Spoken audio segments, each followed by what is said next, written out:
Joseph Maguire has just finished testifying before the Democratic majority House panel in an open hearing. NPR's Jessica Taylor reports Maguire defended how he handled the complaint. Joseph Maguire faced harsh questioning from Democrats over his decision to talk with the White House counsel about the whistleblower complaint first. He defended that decision, saying he had no choice because the documents and the call with the Ukrainian president involved executive privilege. I am not familiar with any prior instances where a whistleblower complaint touched on such complicated and sensitive issues, including executive privilege. I believe that this matter is unprecedented. The acting intelligence chief acknowledged that this is likely the first whistleblower complaint ever to be initially withheld from Congress. Jessica Taylor, NPR News, Washington. The whistleblower flagged concerns about President Trump's phone call with Ukraine's new president earlier this summer. Congressional Democrats allege that Trump attempted to shake down the Ukrainian leader to investigate political rival Joe Biden. President Trump denies having done anything wrong. Some of the battles the U.S. is waging against ISIS are being fought hard in cyberspace. NPR has spoken exclusively to nearly a dozen people to get new details about a classified military operation to hack into ISIS's media operation. Dina Temple-Raston of NPR's investigations team has more. These kinds of attacks are known as offensive cyber attacks. An Operation Glowing Symphony cracked into ISIS servers and accounts beginning in November 2016. And NPR has learned a military unit called Task Force Ares is still in their networks today. The special cyber unit that launched the attack didn't use fancy zero-day exploits or complicated cyber weapons.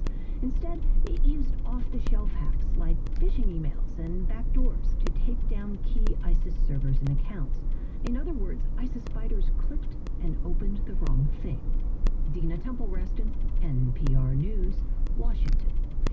The U.S. military confirms today charges are now filed against a soldier who was helping to operate a tactical vehicle during a training exercise near West Point in June when it overturned. One cadet was killed.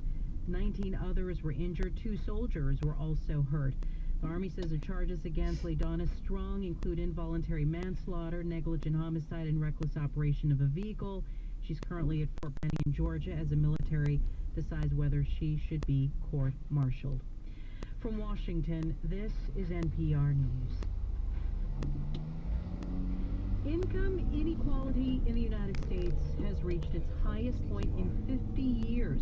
NPR's Windsor Johnson reports that is according to new figures released by the U.S. Census Bureau. The Census Bureau report shows income overall increased by nearly 1% between 2017 and 2018 to a median household income of almost $62,000. The figures show that even though income increased, it was not distributed evenly. 9 states, including Alabama, Arkansas, California, and Nebraska, experienced increases in inequality. The District of Columbia, Puerto Rico, and 5 states had higher income inequality as a whole. Utah, Alaska, and Iowa were among the states that had the most equal incomes. Windsor Johnston, NPR News, Washington. A fast-moving glacier in the Alps is in imminent danger of collapse. On the Italian side of Mont Blanc, huts have been evacuated, roads have been closed. Today, authorities installed a radar system to better track the glacier, from which 250,000 cubic meters could break off at any moment. The alarm was activated after officials were recording movements of up to 20 inches a day. You gotta be kidding. Experts say the rate at which the ice has been melting has significantly increased in recent years as global temperatures continue to rise. U.S. stocks trading lower this hour. The Dow's down 62 points since the open at 26,908. The Nasdaq has fallen 54, more than 0.5%. S&P 500 also down about 9 points. This is NPR News. Support for NPR comes from NPR stations. Other contributors include C3.ai. C3.ai's software enables organizations to use artificial intelligence at enterprise scale, solving previously unsolvable business problems. Learn more at C3.ai.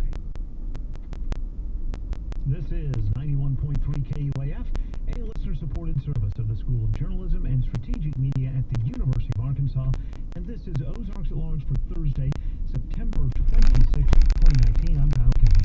Ahead this hour, expanding the availability of fresh produce. only hear about 70 cases. So last year they heard 72 cases. And so one really important role for the clerks is to help get that number down from 80 to 72. And so the clerks write memos that most of the justices get. It's a little complicated, but 7 of the justices participate in this process.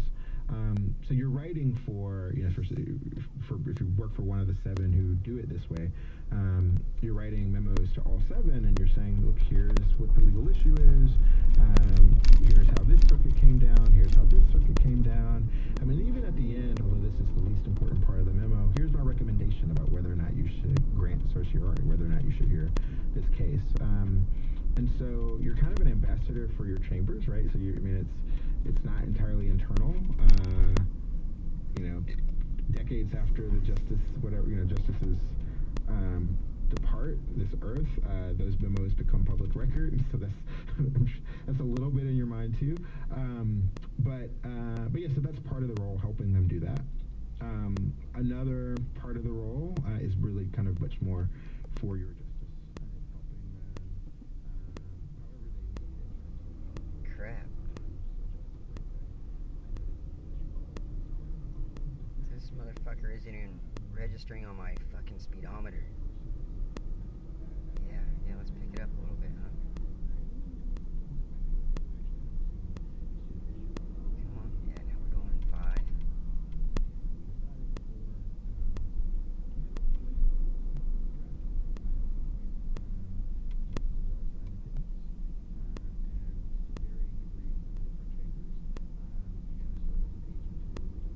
Try to speed up right before the stop sign there, guys. That'll do.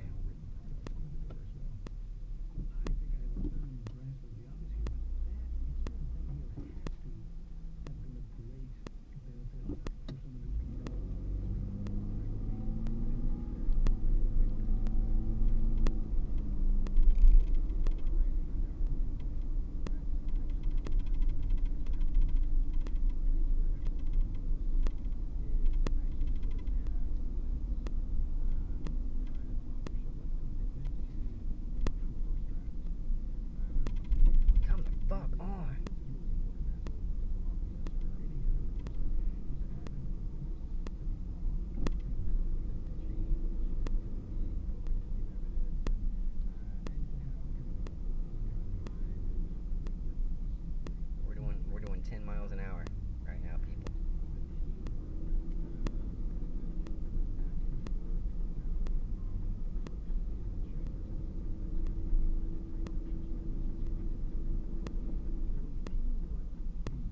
Yes, please turn quickly.